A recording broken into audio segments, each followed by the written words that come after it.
نہ جہاں جہنم کی طرح عذاب ہے، نہ جہاں جنت کی طرح نعمتیں ہیں۔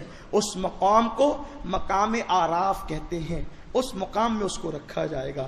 پتہ چلا ماں باپ کو ناراض کر کے شہید ہو کر بھی جنت نہیں مل سکتی۔ تم اپنی نماز پہ نازا ہو، تم اپنے روزوں پہ نازا ہو، بدلو اپنے آپ کو تبدیل کرو۔ سنی دعوت اسلامی یہی ذہن دینا چاہتی ہے۔ ماں باپ کو ناخوش کرنے والے کی دعائیں بھی معلق رہتی ہے۔ معلق کا مطلب رکی ہوئی رہتی، اس کو اپنی زبان میں کہوں کہ زمین اور آسمان کے درمیان اٹکی ہوئی رہتی ہے۔ کہاں ہیں؟ اس لیے انہیں خوش کرو۔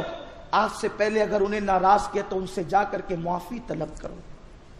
آج ہمارے نوجوانوں کا حال یہ ہے، گھنٹوں اپنی پسند کی لڑکی کو بات کریں گے، اسے منائیں گے، اسے سمجھائیں گے، اس کے ساتھ ناجائز تعلقات کی باتیں کریں گے۔ اس کے لیے 2 گھنٹہ تو میری قوم کے جوانوں کو ہے، لیکن ماں بیچاری انتظار کرتی ہے، بوڑھا باپ منتظر رہتا ہے کہ میرا بیٹا آ کر کے میری خیریت پوچھ لے، لیکن ہمیں اپنے ماں باپ کی خیریت پوچھنے کی فرصت نہیں ہے۔ مسلمانوں کہاں ہو؟ پلٹو اپنے اسی دور کی طرف جو دور قدم رسول صلی اللہ علیہ وسلم سے بہت قریب تھا۔ اپنی عظمت رفتہ کو پامال نہ کرو۔ اللہ مجھے آپ سب کو توفیق دے، اللہ ہمیں توفیق عطا فرمائے۔ مصطفیٰ کا گھرانہ